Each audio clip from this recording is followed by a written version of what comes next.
जरा सोचो, तुम्हारे पास ऐसी पावर हो जिससे तुम किसी का भी दिमाग कंट्रोल कर सको। उनके इमोशंस, उनकी सोच, यहाँ तक कि उनका अगला फैसला भी सब तुम्हारे हाथों में हो।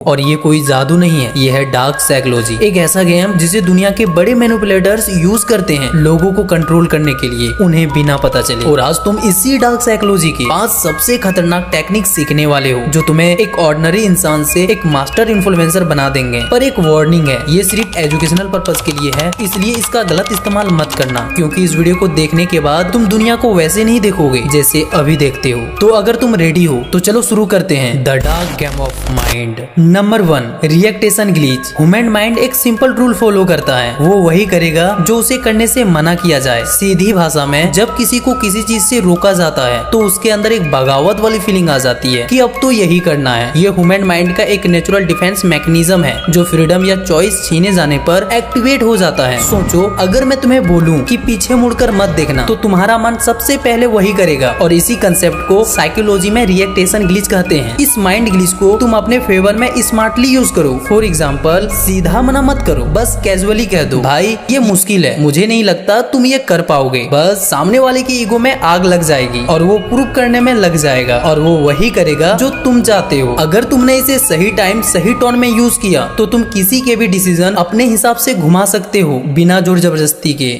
Number 2, the illusion of choice. Power का मतलब लोगों को फोर्स करना नहीं है, बल्कि उनकी चॉइस को फ्रेम करना है। अगर तुम चाहते हो कि लोग तुम्हारे डिसीजन माने, तो तुमको उनके माइंड में इल्यूजन क्रिएट करना पड़ेगा, चॉइस देना पड़ेगा, जैसे बड़े मैनिपुलेटर्स करते हैं, बिना सामने वालों को पता चले। फॉर एग्जाम्पल, ये काम आज करोगे या कल, सामने वालों को लगेगा कि उसके पास ऑप्शंस हैं, डिसीजन वो लेगा, और सामने वाला दोनों में से कोई भी ऑप्शन चुनेगा, उससे तुम्हारा काम बन जाएगा और उसे पता भी नहीं चलेगा।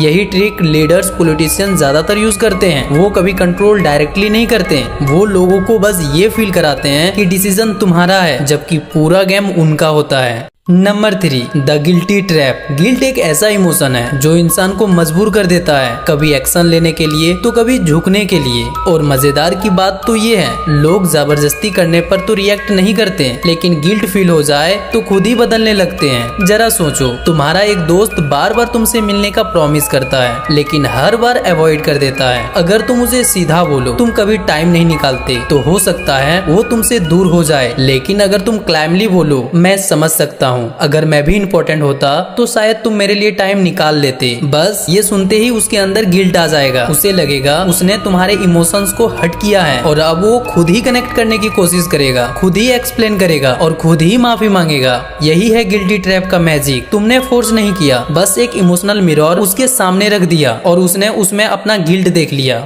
Number 4, the emotional hijack. लोग ज्यादातर डिसीजन लॉजिक से नहीं, इमोशन से लेते हैं, और जिसने किसी के इमोशंस पर कब्जा कर लिया, उसने उसके दिमाग का रिमोट कंट्रोल अपने हाथों में ले लिया। इसे कहते हैं इमोशनल हाईजैक। एक ऐसा मोमेंट जब इंसान लॉजिक भूलकर सिर्फ फीलिंग के बेस पर फैसला लेता है। जब लोग इमोशनल होते हैं तो उस मोमेंट में वो ऐसा डिसीजन ले लेते हैं जिसका रिग्रेट उसे बाद में करना पड़ता है, लेकिन तब तक गेम पूरा खत्म हो चुका होता है। एग्जाम्पल सुनो, कभी किसी दोस्त ने तुम्हें अचानक गिफ्ट दे दिया, तो उस मोमेंट पर तुमने उसके लिए कुछ भी करने का मन बना लिया, लेकिन बाद में तुम्हें ऐसा फील होता है कि शायद जरूरत से ज्यादा कर दिया। इसीलिए अगर किसी का दिमाग कंट्रोल करना है तो उससे पहले उसके इमोशंस को कंट्रोल करो, क्योंकि लोग ये याद नहीं रखते कि किसने उसे क्या लॉजिक दिया, बल्कि वो ये याद रखते हैं कि किसने उसे कैसा फील कराया। Number 5, the power of silence. Silence is power. ये लाइन तुमने शायद पहले भी सुनी होगी, लेकिन इसका असर तब समझ आता है जब खुद तुम इसे फील करते हो। जरा सोचो, तुमसे कोई बड़ी गलती हो गई, माँ गुस्से में चिल्ला रही है, तुम्हें लगातार डांटे जा रही है, तुम टेंशन में हो लेकिन खुद को संभाल लेते हो, पर जैसे ही पापा के पास पहुँचते हो वो कुछ नहीं बोलते, सिर्फ एक तीखी नजर, और तुम्हारे पसीने छूट जाते हैं। तुम घबराने लगते हो, क्योंकि वो साइलेंस माँ के गुस्से से भी ज्यादा डेंजरियस लगता है। जब सामने वाला कुछ नहीं बोलता, तब तुम्हारे अंदर खुद ही हजार चीजें सोचने लगता है, और यही सोच तुम्हें अंदर से हिला देती है। लोग समझते हैं जो ज्यादा बोलता है वो स्ट्रॉन्ग है, पर असली पावर पावर उसके अंदर है, जो कुछ नहीं बोलता, सिर्फ ऑब्जर्व करता है और जरूरत हो तभी बोलता है। साइलेंस सामने वाले के अंदर डिस्कम्फर्ट, गिल्ट और कभी कभी डर भी पैदा करा देता है। जैसे